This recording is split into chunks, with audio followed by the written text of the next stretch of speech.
One. What up, everybody, and welcome to the Fb and Goob Show. I am FB. And I'm the Goob. Sponsored by the Good Time Tavern of Livermore, California. How's the Goob? The Goob is dope. And I hope all you out there are as well. We got an excellent show today. We're going to talk about Showtime. We're going to talk about NFL Combines.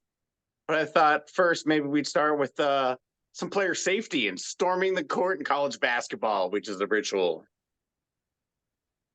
Are you for or against storming the court? I am completely for storming the court. I did it once at the University of Towson. We beat, I believe it was Louisville when they were number 10 in the country, and all 24 of us stormed the court. Not as quite a big a deal as the Wake Forest Duke incident. Okay. How about the Ohio State Caitlin Clark incident? You don't think they're starting to add up here? Yeah, no, I agree. All right, something should be done about it, but I still think we should let the how good does it feel for us non-athletes to be on the hardwood, on the parquet floor? Stuff like that means something. And I think there should be a safe way to do it and still be exciting.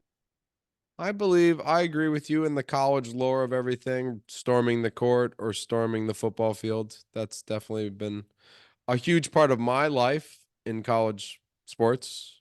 You know, they've always they don't rip the goalpost down anymore. Right. But they still storm the field. Posts aren't carried up they're not carried up the stadium with kids anymore, but they still storm the field. My only thing with it is that you see the guy that won the bet for streaking. No, I didn't. So some guy made a bet. Will anybody streak the Super Bowl? The guy made a bet. Will anybody streak the Super Bowl? And he bet a bunch of money on it, and then he went streaking. That seems like an easy win to me. And he took home $375,000. His fine for streaking was $1,000. Nice. He probably had to buy a ticket though too. So I mean, so $3,500 was his total on the fucking thing. How much were Super Bowl tickets? They can't be cheap. $2,500 probably. So $3,500 in just expenses. So he broke even, and now he's famous. He made $375,000 on the bet. Oh, $375,000. $375,000. Damn. Right? So my concern was storming the court now. Does the mafia get involved? Get a kid a ticket? Game gets stormed. Chops out Filipowski's leg. He's out. Now the numbers on Duke change. I don't know. I'm throwing out a couple of ideas here now, because after the kid bet on himself to streak and walk with $375,000, I thought to myself, court storming sounds like a great way to get rid of a college basketball player. Now, you'd have to go to every single fucking game and hope that it was a court storming situation, because it's only when the underdog beats the winner or the big dog. And so, but I don't. And let's be honest, like the mafia, they're not going to wait. I mean, they're not waiting. They'll just take him out in the parking lot, right? Yeah, they'll just wait till he gets to his car. Right. But I feel like there is a solution for this where it could still be exciting, maybe even more so. We have it's kind of like New Year's Eve. You know, your team wins, you beat the number 1 team, Kentucky at home, and all of a sudden you're ready to storm it, but you have to wait 10 seconds for the big countdown. The ball's going to drop. And it also gives the coaches and players for Kentucky to get away safely. 10, 9, 8, 7, 6, 4. And then boom, and then after 10 seconds or whatever, everyone storms the court and has a good time. Right. That would also give the home team the time to get their kids off the court, because those guys are the athletes that won the game. They probably want to be safe too, yeah. Yeah, I think 10 seconds would, and I'm okay with 10 seconds. I think I heard it somewhere else. 10 seconds, yeah, or a count, like a moment of hold on, a countdown board. 5, 4. Yeah, exactly. But I even think that Wake Forest, if anybody from Wake Forest had gotten injured in that moment, that.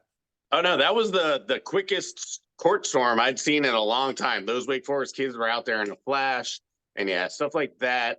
if you're going to be that intense about it, definitely needs to be tempered. Yes. Instead of court storm and the security guards actually holding the rope up for the child to get underneath and run They towards just the clicked court. it. There you go.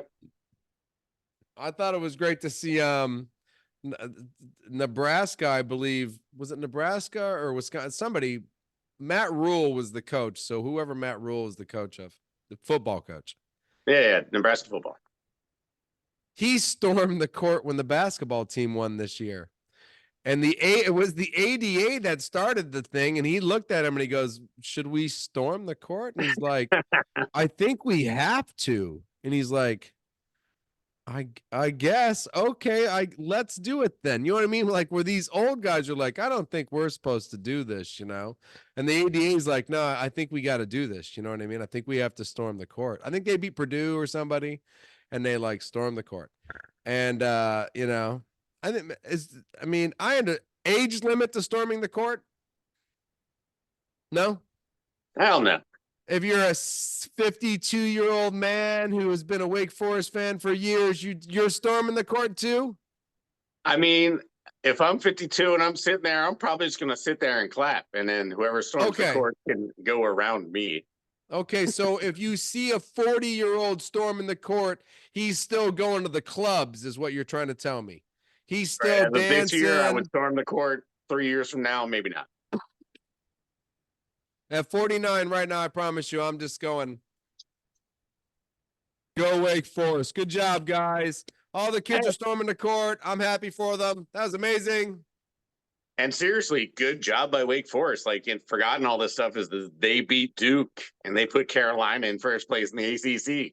So thank you, Wake Forest. Court stormers or not. Listen, since we're on the college basketball run here, all we got left is bubbles to watch, right? I mean, there's bubbles to watch, but I keep looking. There's not a lot of huge fun teams on the bubble. I mean, I don't agree. I'm sorry, but when you tell me just Ennis, Seton, Providence, the Lobos, Gonzaga, and Virginia, I think you're telling me teams that are usually in 64. Sure. That's right, but Virginia. On the cut line is Villanova, Texas A&M, Butler, and your James Madison. All right. Well, I mean, I could see Butler with a case, but none of those other teams has really rung a bell for me this year. I mean, not rung a bell for you this year, but have just rang the bells over the years past. Sure, and they've got coaches with proven records, and very proven. It's possible they can make some noise. Yeah, I'm more shocked they're there. I'm more shocked that some of these teams were not in the, I mean, like, oh, wow. I thought, some of these teams were a little better than that. I know. Like, it's weird because all the Big East teams and some of the other teams out west are getting pushed to the bubble because the Big 12 and the SEC, especially, and a little bit of the ACC, they're just, every team they play is a quad win. Quad one. They divided everything into quads now. Right. 1, 2, 3, 4. So every game they play is a quad one in the Big 12. So there's going to be like 12 teams, just because of the silly, whatever quad situation it is, because they play so many hard teams, so they get bonus points. But yeah, so some of these teams like Butler and Villanova and Seton Hall, which classically really good basketball teams, don't sleep on them, is what you're saying. I get it. Yeah, no, I'm just like classically good basketball teams sitting on cut lines and on the, you might not make it still, you're in, but you better keep playing well. You know what I mean? Kind of like, so listen, Kentucky, huge win over Bama. Huge. If you just saw the game. I told you last week, I'm going to tell you again this week, Kentucky can score with an NBA team. Can we hold? They didn't miss that whole game. It was very impressive. Continue. Very impressive. Can we hold them under what we score? It's yet to be seen. We've had really good defensive games. Last month's been better. This whole last month has been better defensively. And when you don't miss a shot, I mean, Edwards 10 for 10, I believe. I mean, kid didn't miss a shot.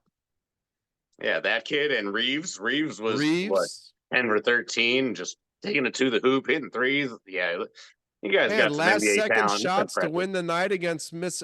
It's games like tonight when the young kid hits a little jumper or a little floater to win the game with no time left in the game.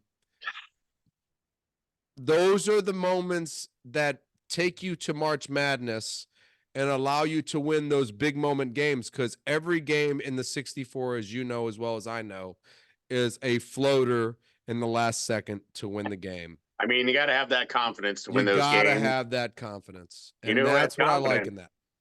What's that? RJ Davis has got confidence. You see, RJ Davis. Hey, I was gonna tell you, I went over some stuff last night. I went over some mock little things, and they got you guys are a number 1 seed. You're a 1 seed. Well, what did I see? I saw you a 1 seed. I saw of course Houston is a 1 seed, Purdue is a 1 seed. hey, I was shocked when I saw Pajama back at number 1 overall. What about Houston? That's kind of nuts. Houston. After that, Houston number 1. They got beat by Kansas, and then they haven't lost since. It's been pretty good. Kansas lost tonight at home to BYU. To BYU. The Mormons stormed Kansas. That was crazy. They actually looked like the better team, which was kind of weird. But well, they're not. They're not. No. They're not. But still, we've seen this whole year long, that even the big teams can lose at any time. Yeah. So I'm excited. I was kind of shocked to see you guys at number 1, since we've been talking about us and we were close all year long, and then you got number 1 in the Western League, Western region. That's what they had you. And we were number 5. I was like, we might get to 4. We might sneak to 4 before the end of the season. Yeah. No, I'm excited, but RJ Davis, 10th most points in Carolina history. The most points at the Dean E. Smith Center ever. He scored 55% of Carolina's points on Saturday. Unfreaking believable. 42 points, RJ Davis. He didn't make my performance of the week, but he should have. He didn't? Nope. I got some other people in mind for that. It's not often one human being scores half the team's points. Yeah, the last person to do that was Jordan, who only scored 39 points. So I guess RJ Davis is better than Jordan. I guess.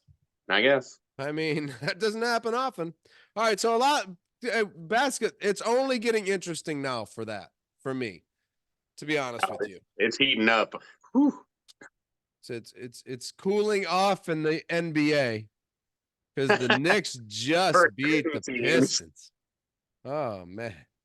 Do you see we beat you by one last second shot by Josh Hart to beat the Pistons?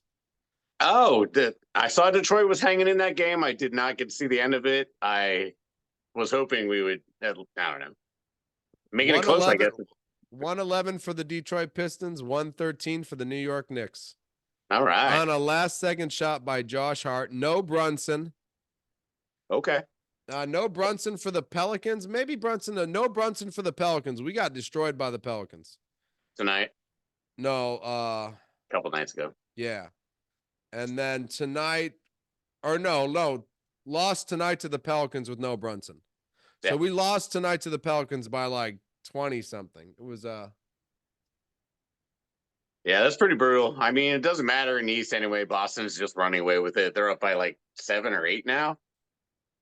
Yeah, I don't know. We're 4. Unless you figure out how to beat them, I think the East is just done for.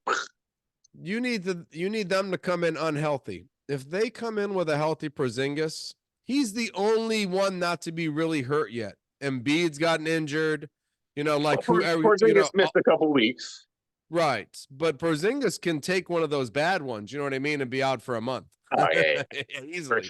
For sure. So, but if they come in, like we've said it before, I've said it before, if he comes into the East and Celtics and Porzingis is healthy, they're unstoppable. Even without them, they still got Drew, Brown, and Tatum. I mean, pretty good lineup to start. Right. And with them, they're unbeat. I think with the Porzingis, they're just. They can't match up with them if they have Porzingis. There's going to be a mismatch somewhere on the court. Somewhere on the court, there's a mismatch. So we need to get anybody back now, because I think like nobody's really playing that much anymore. We have Deontay from the Warriors. Achu is doing really great. Who knew McBride would be such a stash? No, we need to get healthy here and healthy soon. Mitchell Robinson needs to get back soon. Randall is there. They say Randall could do surgery. If it goes surgery, it's season ending. You have to learn to play without Randall is what I think you have to do. You have to get everybody back healthy with the addition of Mitchell Robinson, and you need to learn to play without whatever Randall does. So if Randall has something special about him, learn to play without it, because I honestly don't know if he's going to come back. So that's where they need to start. I don't know. We're up. We're win, lose, win, lose, win, lose, win, lose now. No more runs. Well, good luck. Yeah. Warriors got some people back. Warriors new rotation. Well, I mean, we got Chris Paul back, and now Chris Paul and Klay Thompson are both coming off the bench. The new rotation. Yeah. Oh, yeah. We put Pods and Kuminga in the starting rotation. I mean, honestly, our point differential is through the roof now. I don't think we've won a game by less than 15 points in our last 8 wins. I mean, we're putting poundings on people. We're just giving them no rest. We're moving the ball. We're spinning. We're Podzinski. We're Draymond. We're, every once in a while, Curry scores 62. So, yes. Okay. Can we beat the Nuggets? No, of course. Fuck Denver. They should move to the Eastern Conference and play against the Knicks. But other than that, I'm feeling really good about things. So you're happy with the new rotation. You're happy with Klay off the bench. Now you have Chris Paul coming off the bench. Oh, Klay off the bench is like, imagine Jamal Crawford, except for he's 6'7". Like, these guys don't play defense. They come off the bench. They put up 20, 25 shots a game. And Klay is, I don't know, he's built for this. He really is. Post Achilles injury, he's built for coming in, shooting against a second team. So, the 5th best player on the second team. Yeah, Klay could still guard that guy. So, yeah, no, super pumped. Warriors are looking good. Like I said, let's get rid of Denver, and we have a chance at this thing. Right. Denver put a beating on you a couple nights ago. But yeah, Draymond took the blame for that, but it was just a beating. Yeah, they're just too big, man. We can't get rebounds against Denver. Like, their shooting guard is 6'7". Like, it's unbelievable. Yeah. Well, Denver's the defending champion. There's a reason for that. So they didn't lose enough during the offseason. They go through Boston and Denver, right? That's the deal. Go through Boston and Denver, right? Yeah. So that's what it's probably going to end up being too. I'm excited. I mean, still we have a long way to go, but the Knicks need to get healthy. We're right now 4-5. They have us playing the Pacers in the first series. Not happy about that. But I mean, Pacers since Halliburton's injury haven't been that impressive. Yeah, he'll be back. We need to be healthy too if he comes back in full strength. So, especially with Siakam and everybody else. I don't know. I'm excited. You excited for more money in the NFL? Ah, yes. The cap goes up, ticket prices go up, beer goes up. Yeah, I'm super excited.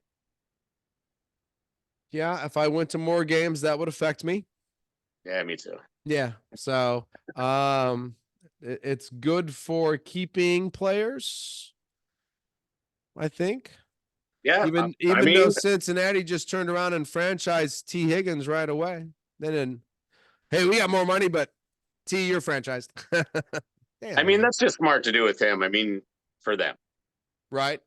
T. Higgins is an important piece. He's young enough that he's still going to get a contract after this tag. It's like, hey, bro, you're like 26. One tag, no big deal. Right. So I think that's fine by the Bengals. No one else is really tagging anyone. KC tagged their cornerback, Snead, or they said they were going to trade him or tag him. So we'll see what happens there. If they want to give the Niners another cornerback. Yeah, right. You take Ward and Snead, right? We'll take Snead too. Yeah, that'd be nice. That'd be really nice. I'd take Snead right now. There's money. We have some money. It's where we're missing. So they should probably franchise tag him and wait to see what happens. Because they got to pay Chris Jones this year. I don't think there's franchise tagging Chris Jones this year. There's paying him. Man, if it was me, I might just jump out. Be like, sorry, we can't pay Chris Jones. Just let him go. Downhill eventually. Father Time. How old is Chris Jones? 27, 28? Yeah, he's getting close to 30. He's closer to 30 than he is 25. We know that. Yeah. So, I don't know. The linemen wear down unless you're Hawaiian. Can't you go 3 years, some odd something? You know what I mean? I mean, just because Mahomes is there? Right. Doesn't he say that? I'll take 3 years, 72. Right. He takes a discount because he wins 5 Super Bowls. He got 2. So he could have 5. He wasn't there for was he there for the first one against the they got 3 now. Was he there for was he there for the first one against the Niners? Yeah. So then he has 3 already. Yeah. If he signs a 3-year contract, he could have 6. They're not going to win every year. Well, unless somebody other than the Niners go there, I don't know if we can stop them. How's Lacrosse made Sports Center? We just scored a goal in lacrosse to win the game. Sick. Anyway. Sick. I don't know if you're allowed to say the word Sports Center on our podcast, but whatever. It's fine. I mean, it's fine. Yeah. Fine. So everyone's got more money, and we've tagged a couple people. Not yet. Nobody's got more money yet. There's a long way to go. I'm hoping the Packers cut Bakhtiari, but that's some injury grievance, who knows, kind of bullshit, because we can't make any decisions yet, because can't be cleared until a long time from now. But yes, more money is huge. More money helps everybody in the long run, especially people that have no money. Right. So we got more cap space, and now what? The combine is dead? Is that the other thing that's going on here? I think the combine is going to die eventually. Marvin Harrison Jr. said he's not going, and I don't think he has to go, does he? No, he's probably the only player that doesn't, because he is the son of like a god. And he is better. Any of those other receivers have to go? Man, I was looking forward to the combine because of all the receivers.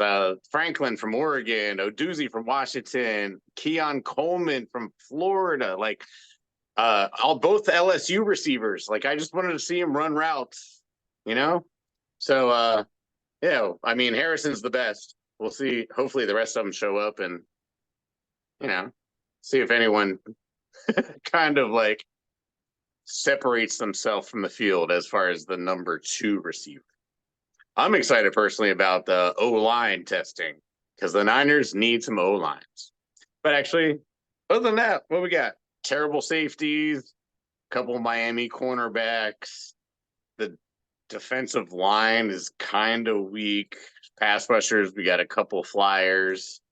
Let's be honest. It's Drake May time. It's Drake May at the combine time, because he's gonna. Even the quarterbacks, man. I mean, we've wasted so many picks on quarterbacks. Why? So they can stand back there and throw unpressured 70-yard bombs to receivers, and everybody goes, "Wow." Yeah.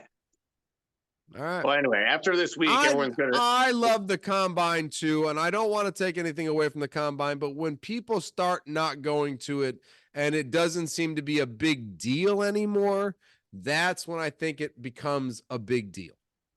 Because that's when other people go, well, I don't need to go there either. Because Oduzzi, the kid out of LSU, none of them need to go there. They're still going to get drafted in the same spots they are supposed to get drafted in. Right? Can I say it? Everyone's getting lazy. Everyone's getting lazy. We don't want to play a bowl game. That's fine. Say it. Everybody's getting lazy. Just put my speed on Instagram and call me later. I'll just TikTok my speed while I'm running with my own phone. Yeah, I don't know. My phone said fast. It's cultural bias. But his tape shows everything. When you see his tape, when he's on the field, when he left the Georgia game, we lost. When he's on the field, he's brilliant. Yeah. There's no reason to not just draft him as the first pick in the draft. He doesn't have to go. You know what? Since you know why he's not going, because they're not talking about him as the first pick in the draft. Which is dumb, right? Right. He's like, I'm not the first pick. Who is Caleb Williams? Another fucking quarterback, that's not going to be a lifetime generational changing player. Whoever gets Marvin Harrison is automatically the big winner in this draft. Of the draft. Yep, that's it.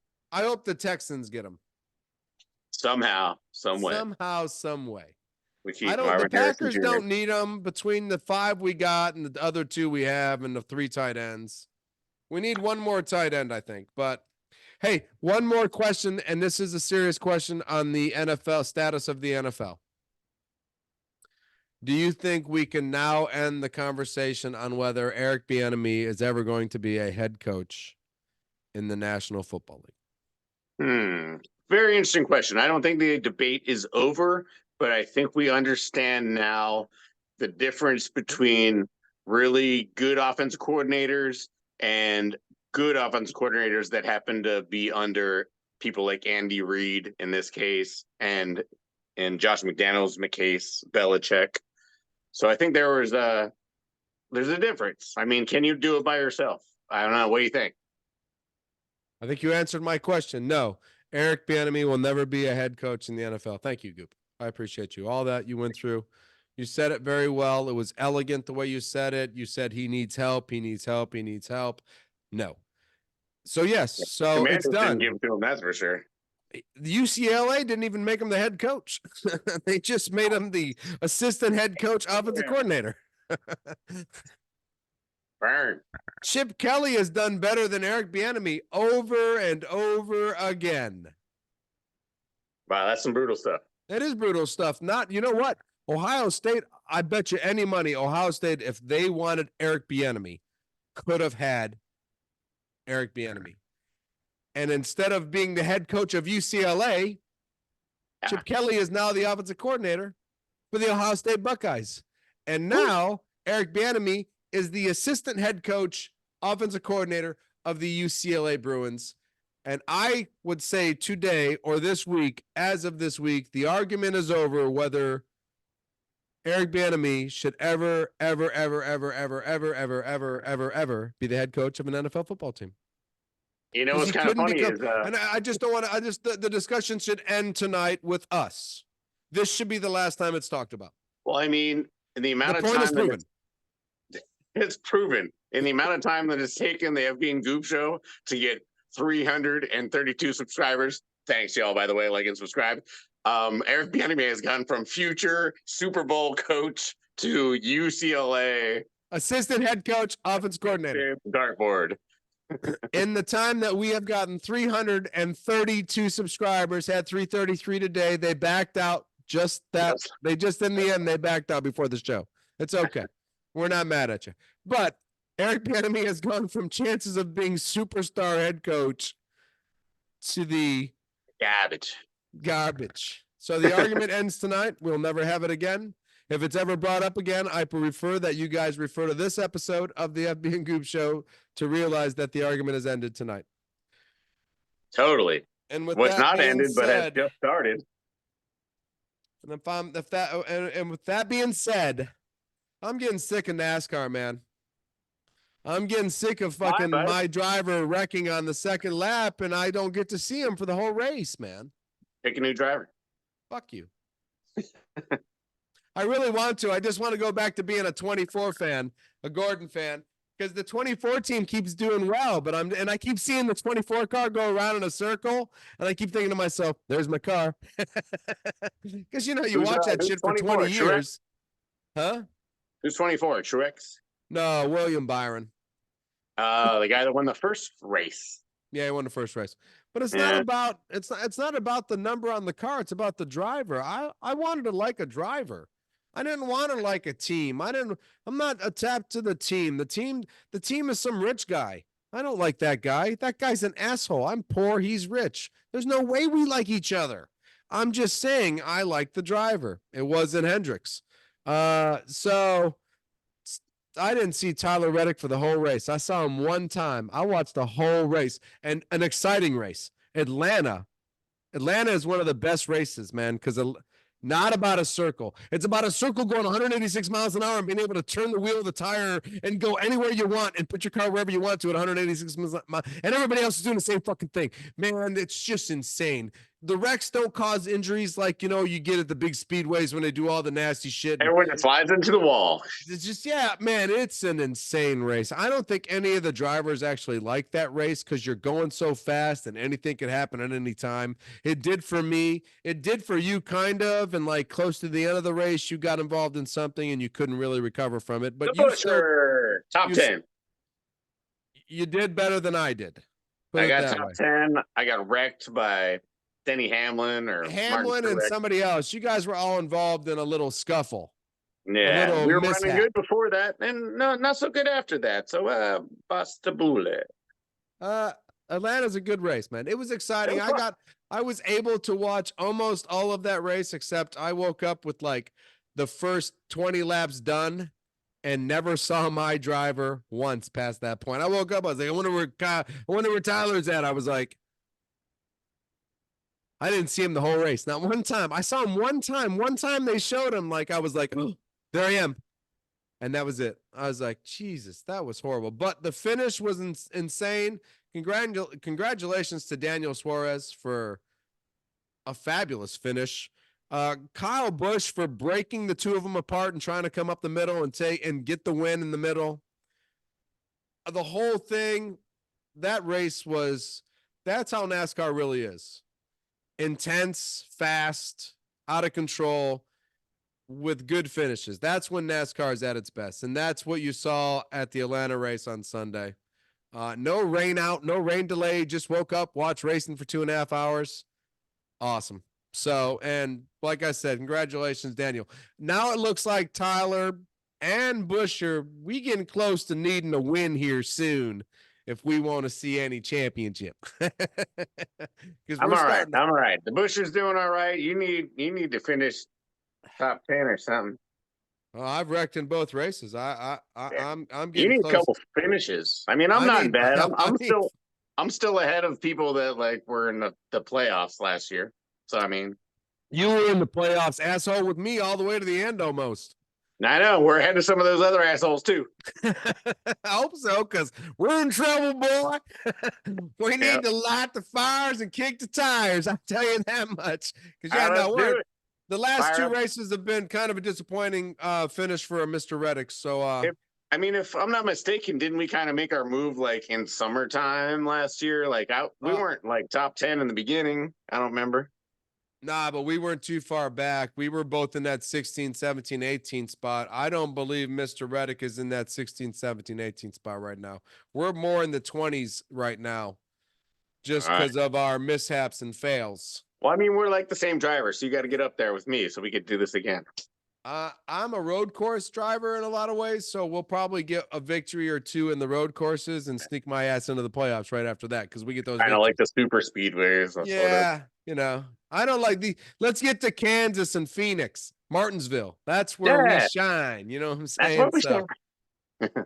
You just need a victory, and then they've mixed the last 10 up so well that you can either be a super speedway guy or a short track guy or a road course guy.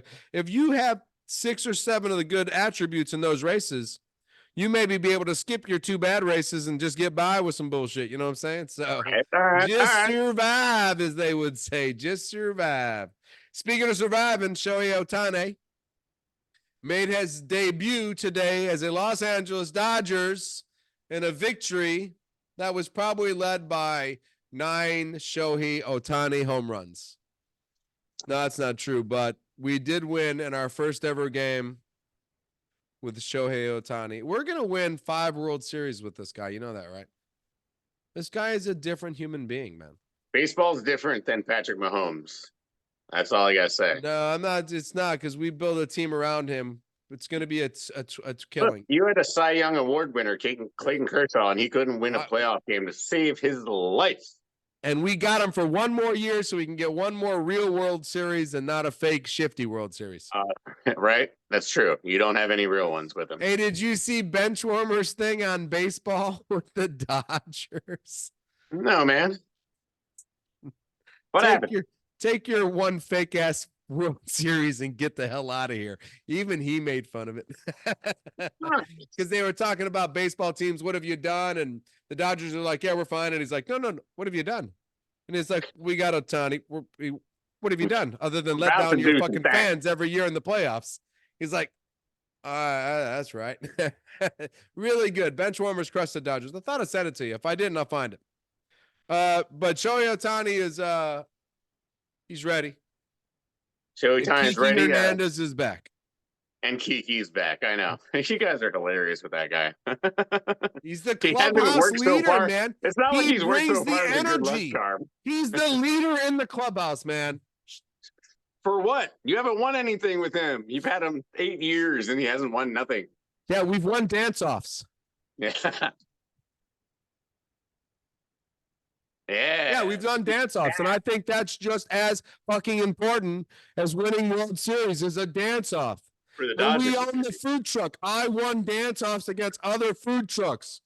That's brought me to a level of happiness that, you know, I never thought I would have reached.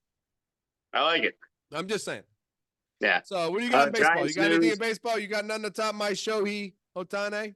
Well, Giants and Pleasanton legend Brandon Crawford has signed a deal with the St. Louis Cardinals.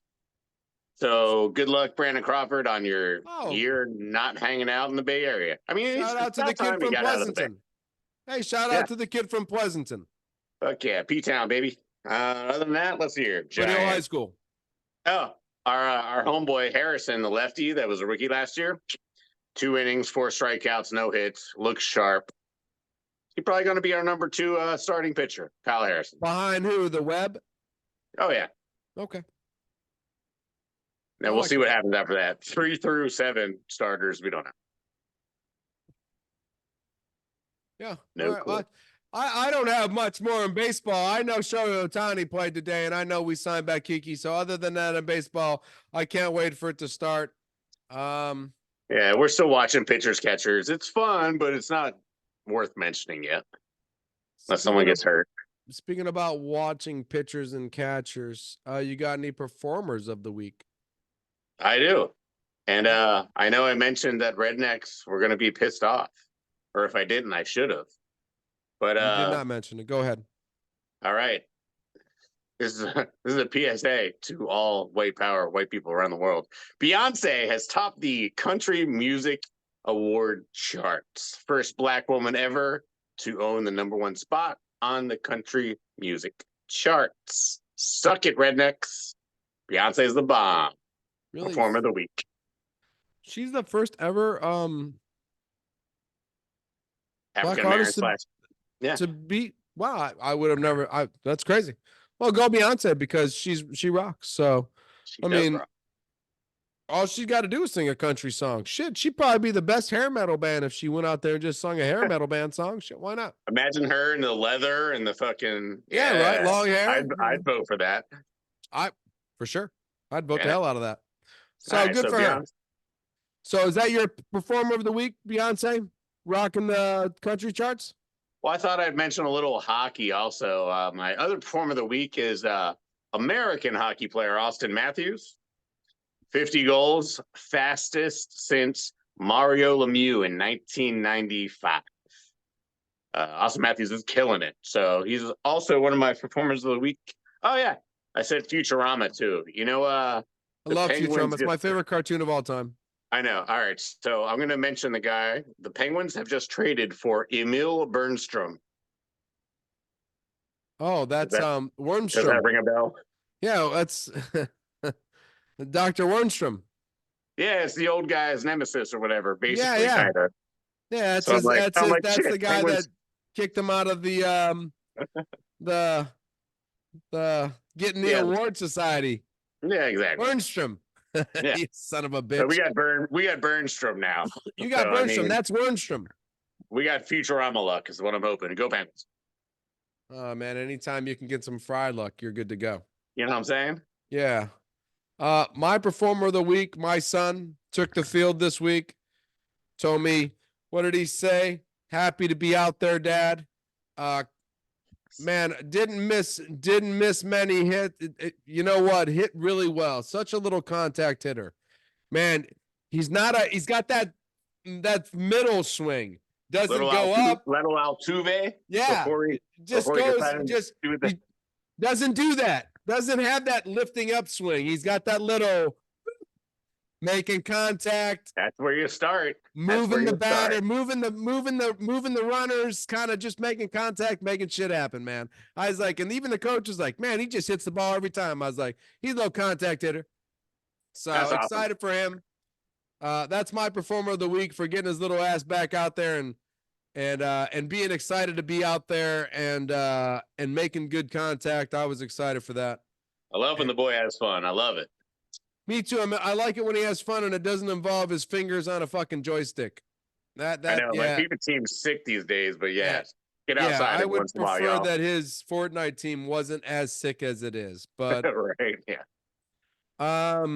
You excited for anything next week? Let's see here. Dude, I forgot to do that segment. I'm excited for more Warriors. I'm excited to bartend. In 2 weeks, Good Time Tavern has the Rage Titan show, which that's going to be a good one. Am I? No, I'm not working that show, am I? Yeah, I think so.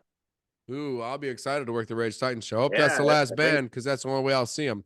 Yeah, no, this is your first show thing, I think. Yeah, that's I'm excited for that. Go Rage Titans at the Good Time Tavern. Yeah. Yeah, I'm excited for baseball season starts next week for the boy. We got our first game coming up. I don't know if I'll be stuck in the scorer's booth as much, so I'm going to get more time being able to watch the kid play this year. Nice. All right. Excellent. I'll be up for coming to see him sometime. I think he's in majors now, so games are Thursday and Saturdays. Or Wednesdays. If you want to kidnap FB's kids, Thursdays and Saturdays at the ball field. No, Wednesdays and Saturdays, actually. Wednesday, I'm going to have to go to the games and then come to work. I think I'm the one that gets the mode. I get the go to game, go to work mode. So Wednesday, Saturday. So he's up. This year he's a Royal. So go Benicia Royals. Change every year. It's maddening. I hope one day I get a picture of him in a Dodgers jersey. That'll be the only day I smile. And with that, I'm FB. I'm the Goob. Peace.